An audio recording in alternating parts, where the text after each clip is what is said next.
Ce matin, le titre du message, c'est « Sommes-nous des enfants ou des serviteurs de Dieu? » Vous savez, il y a différentes façons de percevoir qui nous sommes réellement par rapport à ce que nous pensons.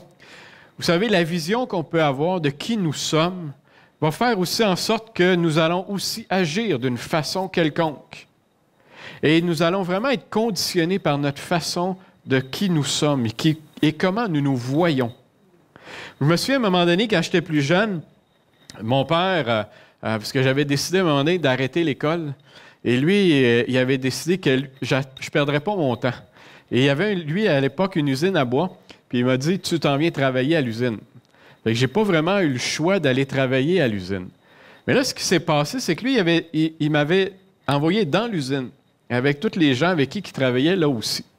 Et c'est sûr que ce qui s'est passé, c'est que j'étais étiqueté déjà comme le fils du patron, le fils du boss. Et vous savez, le fait d'être étiqueté comme ça, même si j'étais, pour mon père, un simple employé comme tous les autres, qui travaillait dans l'usine, puis surtout, ce qu'il voulait surtout, c'est que je ne perde pas mon temps tout l'été à rien faire, mais qu'il voulait être sûr que j'allais faire quelque chose et travailler. C'était drôle comment les gens me percevaient.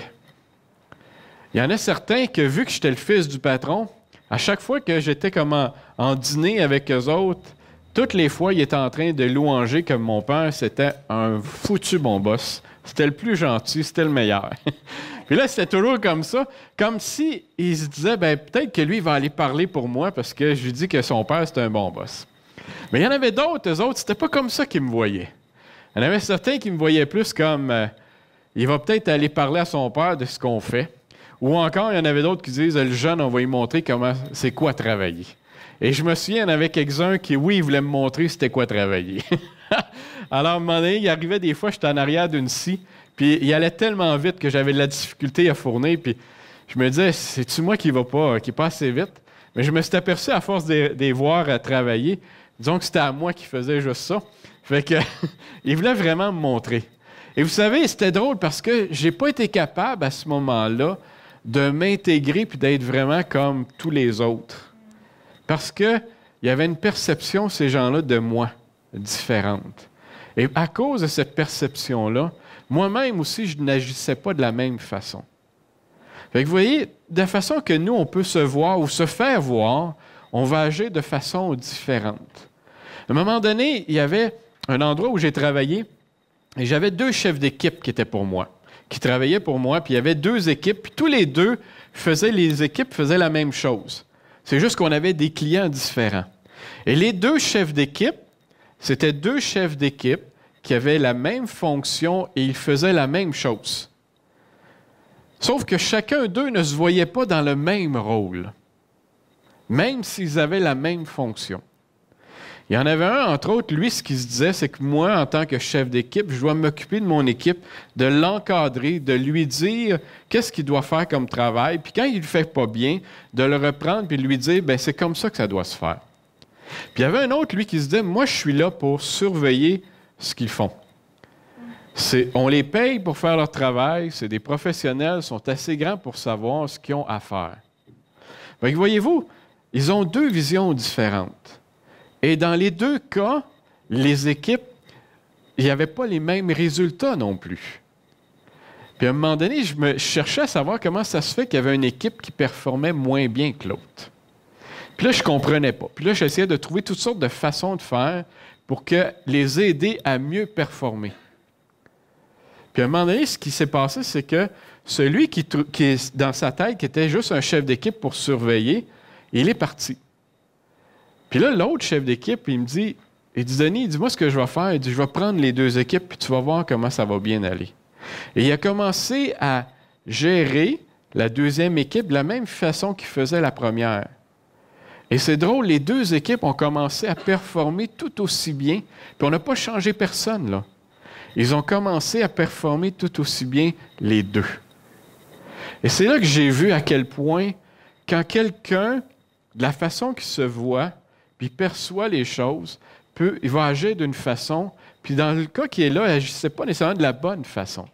Mais juste le fait de savoir comment eux se voyaient dans leur rôle a fait une différence après ça après ça, comment ils agissaient. Et vous savez, très souvent, nous nous retrouvons dans ces situations-là où des fois, on a une pensée, nous, comment on agit ou qui on est. Mais est-ce que nous sommes vraiment ces personnes-là? Est-ce que nous sommes vraiment comme ça? Vous savez, dans la parole de Dieu, la Bible nous parle de Dieu. Et il nous dit comment il est, qui il est. Puis souvent, ce qu'il fait, c'est qu'il prend des exemples pour qu'on puisse mieux comprendre. Par exemple, il nous parle de Dieu comme Dieu, un Père. Dans la Bible, il nous en parle, que Dieu est notre Père. Fait que qu'est-ce qu'on fait? On essaie de comprendre ou de voir comment il est mon Père. Et souvent, ce qu'on va faire, c'est qu'on va comparer peut-être avec un père qu'on a connu, peut-être notre père terrestre ici, ou peut-être le père d'un autre, parce que peut-être que notre père, on trouvait qu'il n'était pas correct, fait qu'on dit on va regarder le père d'un autre. Mais on cherche un comparatif pour essayer de se figurer. Puis dépendamment comment on se figure, mais on va agir d'une façon. Il nous parle aussi que Dieu, le Père, notre Dieu, c'est un bon berger. Mais c'est quoi un bon berger? Fait que dépendamment comment nous, on le voit, on va penser comment il peut agir. Et il nous dit aussi que Dieu est un Dieu protecteur, un Dieu Seigneur, un Dieu de grâce.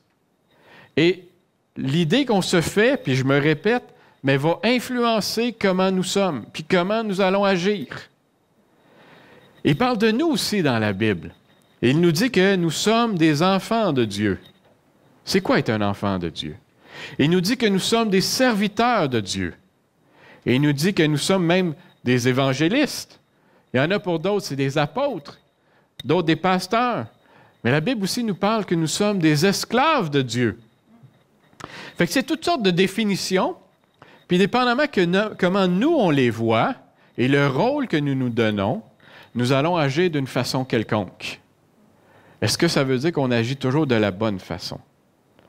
Et ce matin, on va regarder justement la parole pour bien comprendre qui nous sommes. Et je reviens avec le titre, « Sommes-nous des enfants ou des serviteurs de Dieu? » Sûrement que vous allez me dire, on est tous des enfants de Dieu. Facile à dire. Mais est-ce que nous agissons réellement comme ça? Et vous savez, des fois même, notre subconscient, des fois, il nous fait agir d'une façon, puis on ne se rend pas compte que peut-être qu'on n'agit pas comme des enfants de Dieu. Et pour bien comprendre, on va aller lire dans Luc 15, les versets 11 à 32, où on parle de la parabole du Fils prodigue. On la connaît tous, cette parabole-là. On va se lever pour lire la parole ensemble. Dans Luc 15.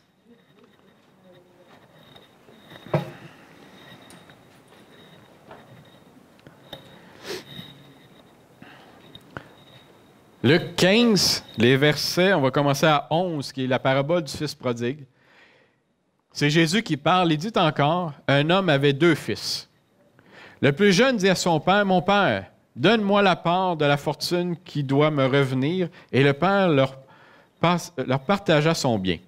Peu de jours après, le plus jeune fils rassembla tout ce qu'il avait et partit pour un pays lointain où il dissipa sa fortune en vivant dans la débauche. Lorsqu'il eut tout dépensé, une grande famine survint dans ce pays, et il commença à manquer de tout. Il se lia avec un des habitants du pays, qui l'envoya dans ses champs faire paître les pourceaux. Il aurait bien désiré se rassasier des caroubes que mangeaient les pourceaux, mais personne ne lui en donnait.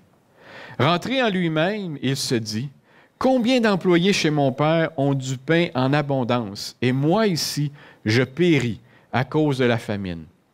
Je me lèverai et j'irai vers mon père et lui dirai, « Père, j'ai péché contre le ciel et envers toi.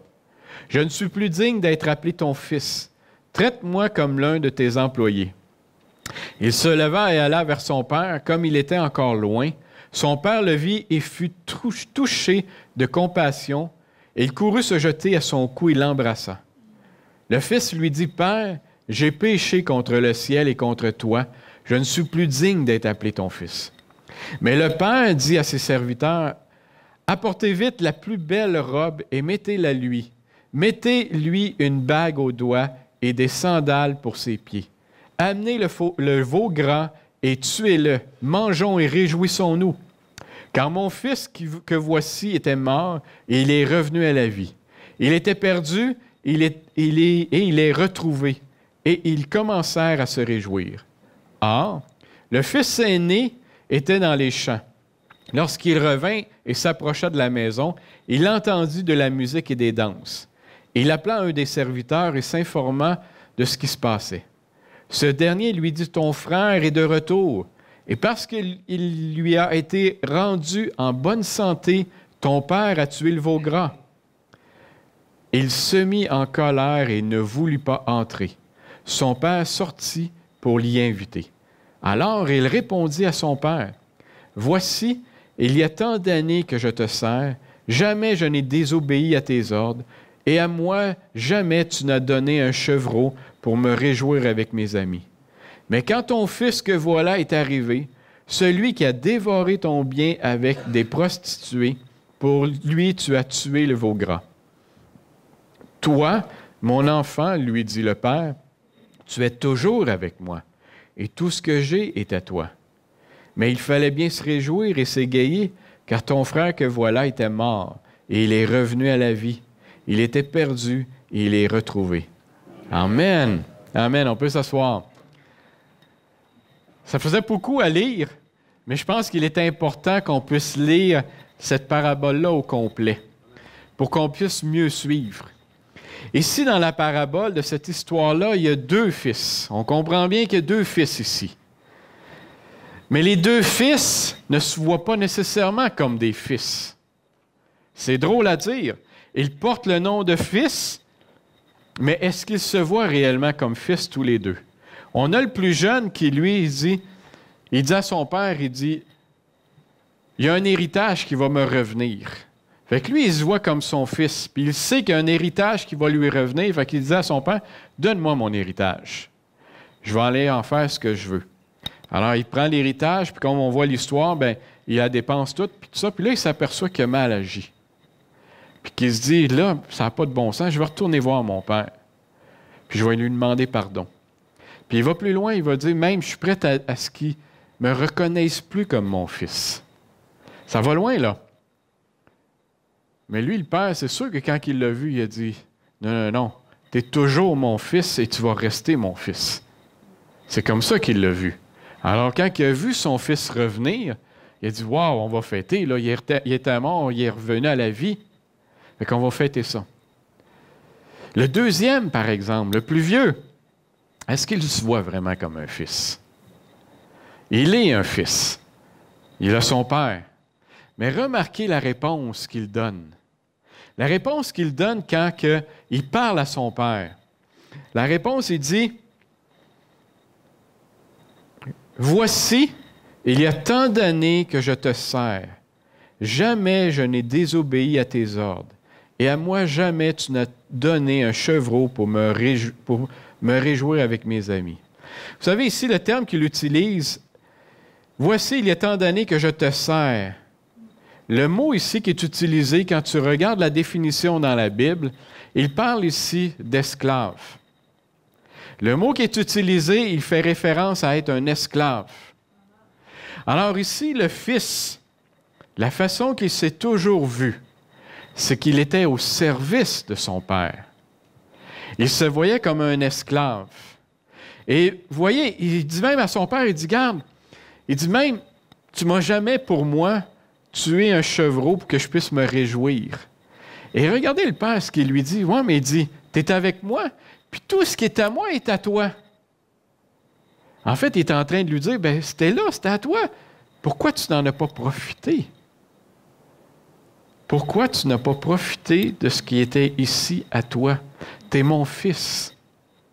Tu n'es pas un esclave. Tu n'es pas un serviteur. Tu es mon fils. » Mais lui, le plus vieux, il s'est toujours vu comme un serviteur.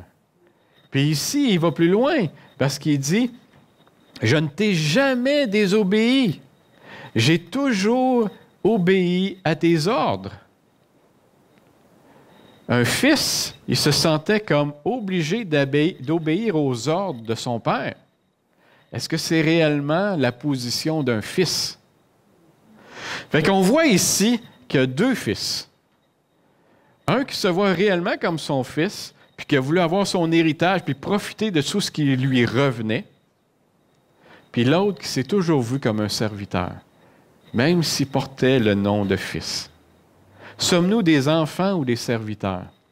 Dans le cas ici du fils le plus vieux, il n'était pas vraiment un enfant, il s'est toujours vu comme un serviteur. Et ce matin, je vous pose la question, est-ce que vous vous voyez comme des enfants de Dieu ou comme des serviteurs? Et la nuance, ça semble peut-être pas grand-chose, mais la nuance, elle est grande. Elle est grande parce que tout ça vient découler, après ça vient changer les choses. Parce qu'ici, le plus vieux n'a pas été capable de se réjouir quand son frère est revenu. Comme le père, lui, s'est réjoui, lui, il n'était pas capable. Parce que ce n'était pas juste. Moi, j'ai resté là, debout, à te servir, tout le temps, et l'autre ne l'a pas fait. Fait que pour lui, son frère était aussi un serviteur. Et comment ça se fait qu'un serviteur, parce qu'il est parti, puis là, il revient, mais tu te réjouis? Vous comprenez-vous? C'est une nuance importante. S'il avait vu comme un fils son frère, ben oui, on se réjouit. Mon frère, c'est vrai qu'il était mort, il est revenu à la vie, on va se réjouir ensemble, puis on va fêter ensemble. Mais un serviteur, il n'est pas mieux que moi. Qu'est-ce qu'il y a de plus que moi? Et pourquoi on se réjouit? Parce qu'il est revenu. Lui, il a désobéi. Vous comprenez? Pour le plus vieux, le plus jeune avait désobéi. Parce que c'était un serviteur. Parce qu'il s'est vu comme un serviteur. La parole nous parle beaucoup de ça, les serviteurs, les enfants. Dans la Bible, il nous est dit, dans Luc 16, pour ceux qui prennent des notes, Luc 16, les versets 1 à 13, on va toutes les lire, mais le verset 13 surtout, il dit « Aucun serviteur ne peut servir deux maîtres, car ou il haïra l'un et aimera l'autre, ou il s'attachera à l'un et méprisera l'autre. Vous ne pouvez servir Dieu et Mammon. » Ici, dans ce que je viens de vous lire, il nous parle de nous. Il nous dit que nous sommes des serviteurs et que aucun serviteur peut servir deux dieux, soit qu'il sert Mammon ou qu'il sert Dieu. Mais on a un choix. Mais il nous parle bien ici que nous sommes des serviteurs. Plus loin, dans Romains 8, les versets 15 à 17, il y a un endroit très spécifique. Et il nous dit, « Et vous n'avez pas reçu un esprit de servitude pour être encore dans la crainte, mais vous avez reçu un esprit d'adoption, par lequel nous crions, « Abba, Père !» L'Esprit lui-même rend témoignage à notre esprit que nous sommes enfants de Dieu. Enfants de Dieu. Et c'est drôle de voir dans la parole, un moment donné, qui nous parle que nous sommes des enfants de Dieu, puis à d'autres parties, il nous dit que nous sommes des serviteurs de Dieu. Mais qui sommes-nous réellement? Qui sommes-nous ce matin? Est-ce que nous sommes des enfants de Dieu ou des serviteurs de Dieu? Et pour nous, dépendamment comment on se voit, on va agir différemment. Puis on va comprendre les choses différemment. Et ici, vous savez, puis je vais juste ressortir un petit peu, c'est quoi un serviteur? Un serviteur, c'est celui qui est là pour servir aux ordres d'un maître. Fait qu'il fait ce que le maître lui dit, tout simplement. C'est ça un serviteur. Un serviteur n'est pas en mesure de pouvoir jouir des biens du maître. Il en profite, il en dispose, mais il n'en jouit pas réellement parce que ça ne lui appartient pas. Ce sont les biens du maître. Mais étant donné qu'il habite chez le maître, puis il sert le maître, il se trouve à pouvoir jouir des biens qui sont là. Mais ils ne sont pas à lui. C'est une nuance. Le serviteur, lui, il est la possession du maître.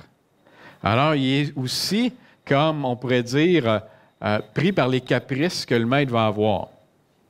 Mais quand on parle qu'il est la possession, il lui appartient.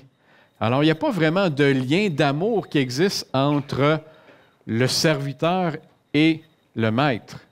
C'est plus une relation de dire, bien, je vais te dire quoi faire et tu vas le faire, fait que tu vas me rendre le service en quoi je m'attends que tu fasses.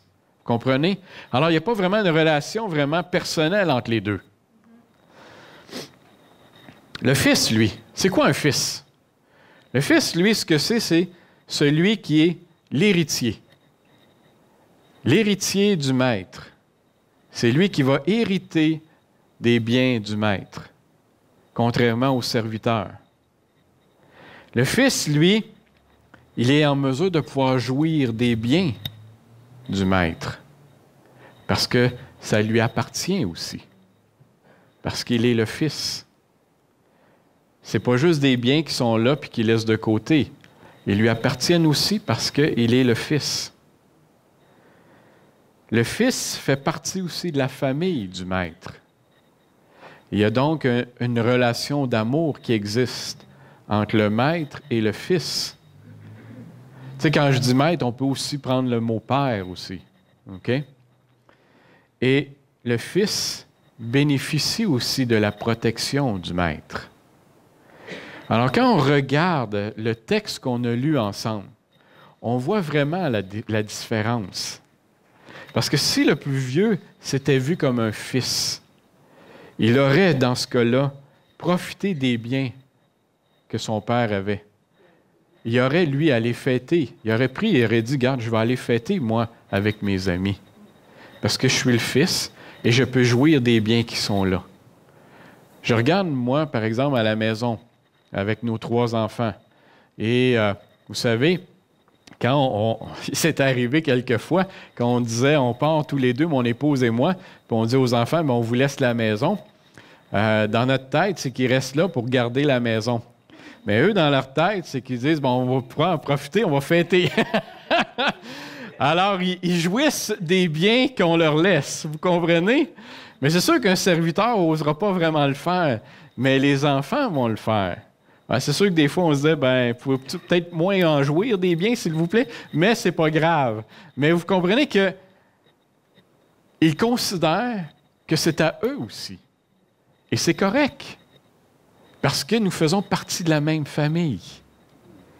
Mais voyez-vous que le plus vieux, lui, n'a jamais osé le faire. Et c'est ça que le père lui a répondu. « Ouais, mais il dit, tu es avec moi, et tout ce qui est à moi est à toi. » Fait qu'il est en train de lui dire, « Mais pourquoi tu ne l'as pas fait? C'était à toi, tu pouvais le faire. » Mais le fils lui a répondu, « Moi, je ne t'ai jamais désobéi. J'ai servi. J'ai resté comme ça, sous tes ordres, puis je l'ai fait. » C'est une grosse différence. Et ce matin, nous autres, on se voit comment? Est-ce qu'on se voit comme des fils ou des serviteurs? Et cette vision-là qu'on peut avoir va avoir un impact important sur tout le reste. L'autre soir, on écoutait à la télévision, il y avait une émission, mon épouse et moi, et ça m'a frappé. Parce que dans l'émission, c'était une jeune femme qui était dans l'émission, puis dans l'émission, ce que ça disait, c'est que la jeune femme croyait en Dieu. Et là, ce qui se passait autour d'elle, c'était toutes sortes de situations, de problèmes difficiles. Et la jeune fille, souvent, ce qu'elle disait tout le temps, elle dit, c'est sûrement Dieu qui veut me châtier parce que je n'ai pas été gentille. Voyez-vous, l'idée qu'il y avait derrière son père, parce que si elle dit qu'elle croit en Dieu, elle dit, c'est mon père. Mais là, elle est en train de dire que mon père, parce que je n'ai pas été gentil, il est en train de me châtier. Puis ce qui m'arrive, les malheurs, c'est à cause que je n'ai pas été gentille. Voyez-vous comment elle percevait sa relation avec Dieu. Elle ne percevait pas sa relation comme si elle faisait partie de la famille. Parce que là, elle se sentait comme, quand ça ne va pas bien, ou si je fais quelque chose de mal, mon père, il va me châtier pour ce que je fais quelque chose de mal. Combien de gens pensent comme ça? Combien de gens ont besoin, parce qu'ils ont fait quelque chose de mal, de se soit flagellés, de se donner des coups ou de se dire, je vais faire pénitence pour que je puisse être pardonné de ce que j'ai fait. Mais quand on regarde ça, est-ce que je me sens vraiment comme un enfant de Dieu, d'être obligé de me sentir comme ça? C'est sûr qu'à date, quand je regarde mes enfants et ils font quelque chose de pas bien, je ne les ai jamais vus encore se flageller pour me demander pardon ou demander pardon à mon épouse. Ils disent, OK, papa, maman, j'ai mal fait, je te demande pardon, et ils s'attendent que je vais leur pardonner. Pourquoi? Parce que je les aime. Ça ne veut pas dire que des fois, les gestes qu'ils vont poser, il n'y aura pas de conséquences. Ça, c'est d'autres choses. C'est sûr que si on fait quelque chose de pas bien, puis il peut y avoir des conséquences. Mais nous, là, en tant que parents, en tant que père, mère, qui aiment, est-ce que je vais absolument leur dire, bien là, dans ce cas-là, tu vas faire pendant la prochaine semaine ou le prochain mois pénitence? Ou on va les porter à vouloir pardonner? Voyez-vous la différence? Combien de gens se sentent toujours obligés? Je me souviens, à un moment donné, il y avait une de mes tantes, une gentille dame qui croit en Dieu beaucoup. Puis à un moment donné, elle était à la maison, puis elle nous parle de quelque chose qu'elle avait, puis que ça allait pas bien. Fait que mon épouse a dit, bon, on va prier. On va prier tout de suite là, pour ça, là. Ouais, mais là, elle dit à mon épouse, elle dit, voyons donc, elle dit, on va pas déranger le bon Dieu juste pour ça. Comprenez? Mais beaucoup de gens pensent comme ça. On ne va pas déranger le bon Dieu juste pour ça. Mais quelle relation qu'on a dans ce cas-là avec Dieu pour penser de cette façon-là? Et ma gentille tante, on lui a expliqué, puis on dit, bien, Dieu, c'est ton Père. Dieu, il t'aime. Puis il veut que tu le déranges pour n'importe quoi. Parce qu'il veut t'aider. Il veut te montrer qu'il est là. Il veut te montrer qu'il te protège. Maintenant, elle dérange le bon Dieu pour tout. Parce qu'elle avait compris. Mais vous comprenez que au début, voyez-vous la subtilité de la relation qui se dégage? Et trop souvent, nous vivons de cette façon-là. Très souvent, écoutez les gens parler. On parle souvent de « si on ne fait pas ça, on va avoir ça comme conséquence. Si on ne fait pas ça, on va avoir ça comme conséquence. » Beaucoup de gens parlent de cette façon-là. Mais est-ce que c'est réellement comme ça que Dieu voit les choses? Je ne pense pas. Je ne pense pas. Un serviteur, oui. Le serviteur qui fait quelque chose de mal envers son maître, il s'attend qu'il va y avoir quelque chose qui va se passer après. Mais un enfant de Dieu, c'est pas la même chose. Et l'exemple qui me vient en tête, puis je l'ai dit souvent cet exemple-là, mais David, avec ce qu'il a fait, le meurtre, l'adultère, tout ce qu'il a fait, et il savait très bien que Dieu n'était pas d'accord avec ça. Alors, c'est sûr que dans ce cas-là, s'il se voyait comme un serviteur, mais il se serait attendu de se retrouver en prison ou quelque chose, là, puis être vraiment châtié par Dieu. Mais il s'est toujours vu comme un enfant de Dieu. La preuve que même quand Jésus est venu, il a parlé de David comme quoi il avait un cœur selon ce que Dieu aimait, malgré ce qu'il avait fait. Alors, la différence, elle était là. David s'est toujours vu comme un enfant de Dieu. Pas un enfant parfait, mais un enfant de Dieu. Maintenant, nous autres, qui sommes-nous? Et pour bien comprendre qui sommes-nous, l'exemple, je pense, le mieux qu'on peut regarder, puis qui va faire aussi pour chacun de nous, Jésus lui-même. Et ce matin, ce que je veux faire, c'est qu'on regarde Jésus quand il est venu ici sur la terre. Qu'est-ce qu'il a fait? Comment il a vécu? Comment il a agi? Jésus, quand il est venu, c'est le Fils de Dieu. Il le savait qu'il était le Fils de Dieu. Et vous savez, dans la Bible, même ça nous dit que même les démons savaient qu'il était le Fils de Dieu. Et ça, cette réalité-là, il l'a toujours gardée. Puis il l'a toujours utilisée aussi, cette réalité-là, qu'il était le Fils de Dieu.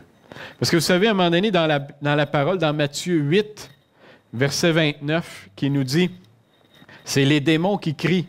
Ils lui crient à Jésus, et lui crièrent, « Que veux-tu de nous, Fils de Dieu? » Que veux-tu de nous, Fils de Dieu? Alors les démons voyaient très bien qui il était, le Fils de Dieu. Celui qu'il était en mesure de pouvoir chasser ces démons-là, celui qui est en mesure de pouvoir guérir les malades, celui qui est en mesure de pouvoir faire des miracles.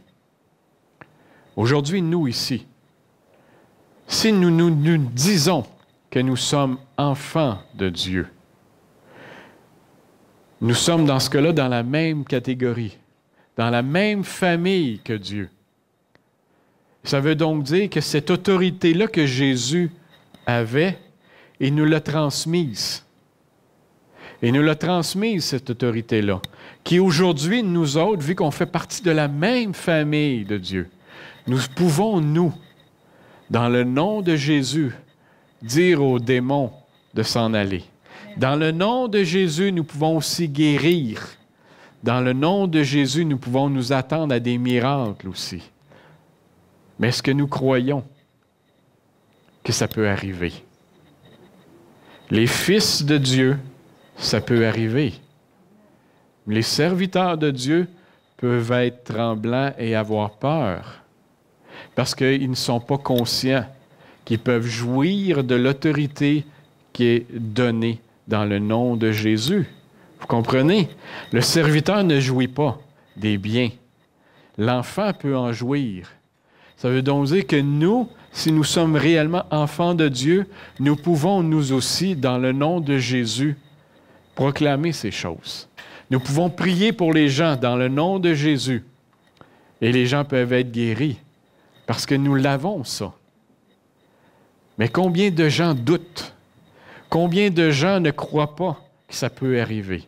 Je me souviens, à un moment donné, j'avais déjà parlé avec un pasteur d'une autre dénomination et qui me disait que pour lui, tout ce qui est miracle et tout ça, c'était dans le temps des apôtres et aujourd'hui, ce n'est plus la même chose. Ça l'a changé. Mais quand j'entends ça, je me pose la question, es-tu réellement un enfant de Dieu? Il y a quelque chose que tu ne crois pas, que tu ne comprends pas. Mais si tu es réellement un enfant de Dieu, tu fais partie de la famille de Dieu. Et quand Jésus est venu ici sur la terre, il n'a pas dit aux démons puis aux autres en disant, « Bien, voyez, ici, moi, sur la terre, là, je ne suis pas vraiment le Fils de Dieu, alors je peux vous laisser tranquille. » Au contraire, il leur disait, il les chassait et il guérissait aussi. Il faisait tout ça parce qu'il était le Fils de Dieu, il avait cette autorité-là. Est-ce que nous, aujourd'hui, nous la prenons, cette autorité-là, parce que nous sommes aussi enfants de Dieu? Quand Jésus est venu aussi, qu'est-ce qu'il est venu faire? Il est venu dire aussi qu'il était le bon berger. Dans Jean 10, 11, il dit « Moi, je suis le bon berger. Le bon berger donne sa vie pour ses brebis. » Ici, ce qu'il nous parle, il nous parle de paître un troupeau. Il nous parle d'être ensemble et de se faire du bien les uns les autres, de s'aider les uns les autres. Quand il parle de berger, oui, je peux me considérer comme un berger pour enseigner, le pasteur aussi, mais dans le fond, on en est tous aussi. Parce qu'il nous dit ici que le bon berger donne sa vie pour ses brebis. C'est ce qu'il a fait pour nous. Mais est-ce que nous nous voyons comme des bons bergers aussi, ici-bas sur la terre? Est-ce que nous nous voyons de cette façon-là ou pas? Si nous faisons partie de la famille de Dieu, nous devrions nous voir comme des bons bergers. Des bons bergers qui font du bien autour d'eux. Des bons bergers qui vont aider autour d'eux.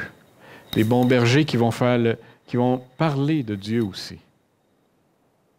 La Bible nous dit aussi que Jésus s'est vu aussi comme un serviteur.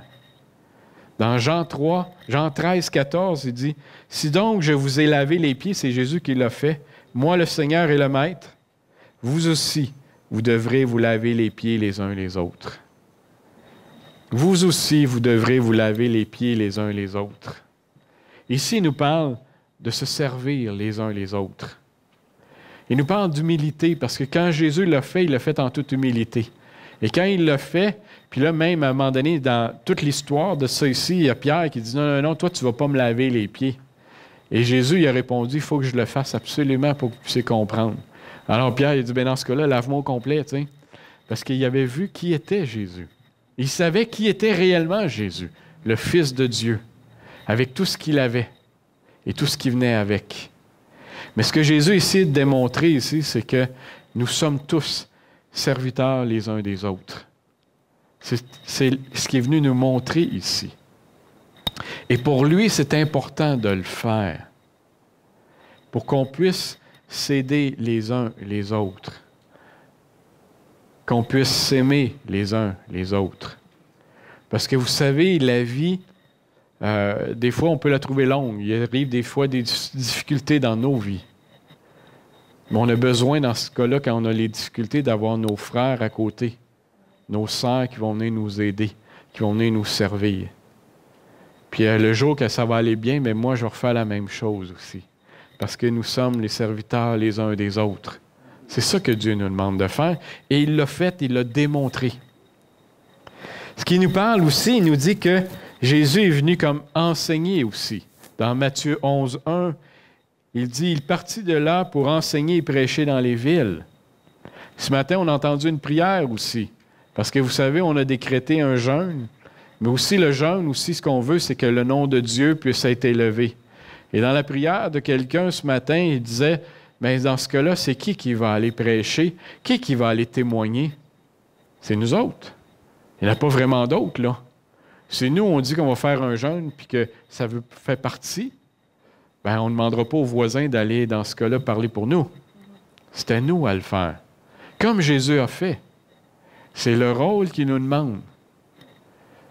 Mais est-ce que nous nous voyons comme enfants de Dieu?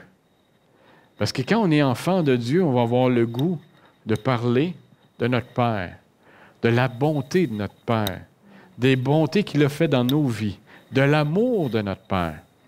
On n'en aura pas honte. On va en être fiers. Et on va aller l'enseigner, on va aller en parler, on va aller le proclamer à tout le monde. Mais est-ce qu'on a le goût de le faire? Ou on se voit plutôt comme un serviteur, puis qu'on a peur un peu du Père qui est là. Au cas où, peut-être qu'il va nous châtier. Ou encore, peut-être que si je ne le fais pas, bien, je le fais par obligation. Parce que si je ne le fais pas, il ne sera pas content. Mais est-ce que c'est une obligation? Ou vraiment, c'est parce que je me sens comme son fils et je n'ai pas peur de le dire, qu'il est mon Père et je suis son fils. Et c'est une nuance importante. Qu'est-ce que Jésus est venu faire aussi d'important quand il était ici sur la terre? Jésus était continuellement en communion avec son Père. Jésus prenait le temps à tous les jours de prier et d'intercéder et demander à son Père les voies qu'il devait suivre, ce qu'il devait faire, et demander à son Père de venir l'aider.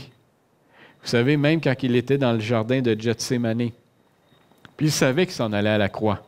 Il le savait. Qu'est-ce qu'il a fait? Il a prié. Il n'était peut-être pas obligé de le faire. Il aurait pu dire, bien, je ne le ferai pas. Mais il l'a fait. Il avait même demandé aux apôtres de le faire avec lui. Puis les apôtres se sont endormis. Il a été les réveiller pour leur dire, hey, réveillez, là, on va prier. Il sentait le besoin d'être proche de son Père, de prier, pour connaître exactement, pour savoir exactement, et aussi pour l'aider. Parce qu'il nous dit dans la parole que même à un moment donné, il priait tellement intensément que de ses sueurs, c'était comme des grumeaux de sang qui sortaient. Alors, il avait peur, parce qu'il savait ce qui s'en venait. Mais il était prêt à avancer pour son Père. Mais ce qu'il avait demandé, c'est « Père, viens m'aider dans ce cas-là. Ne me laisse pas tout seul. » Est-ce que nous avançons souvent tout seuls? Est-ce que nous avançons souvent tout seuls? Ou on prend réellement le temps à chaque fois de dire « Père, viens m'aider, aide-moi. » L'enfant va le faire.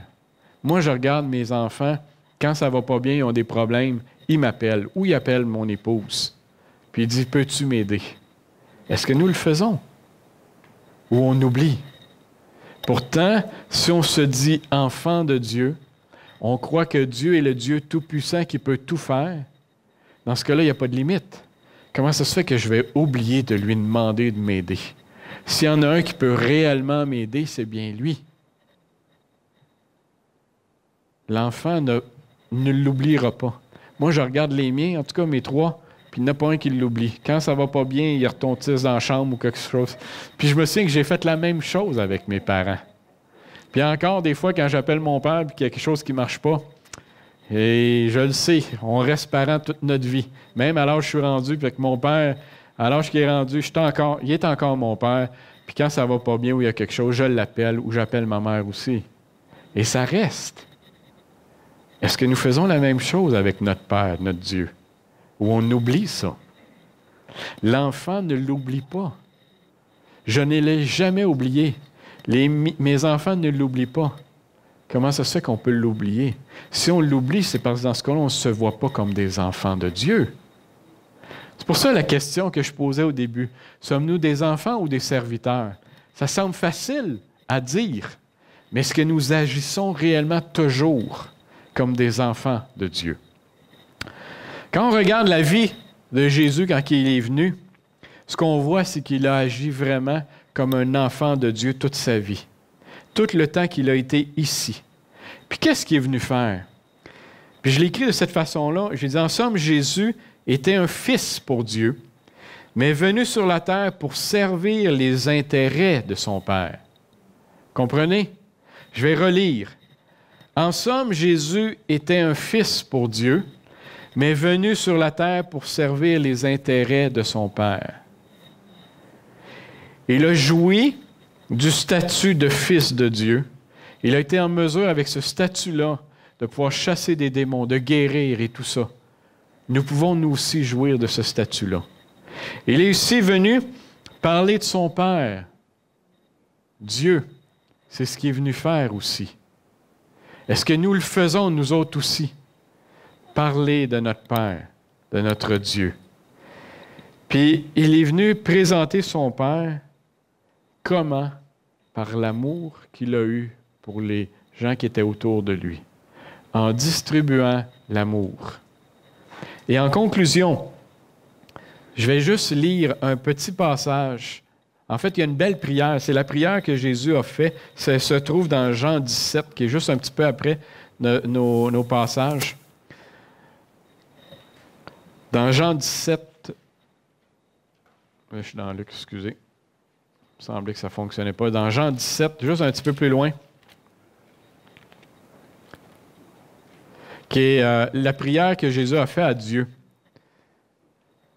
Et au verset 18, ce qu'il dit, Jésus dit, « Comme tu m'as envoyé dans le monde. » Jésus, c'est ce qu'il fait comme prière à Dieu.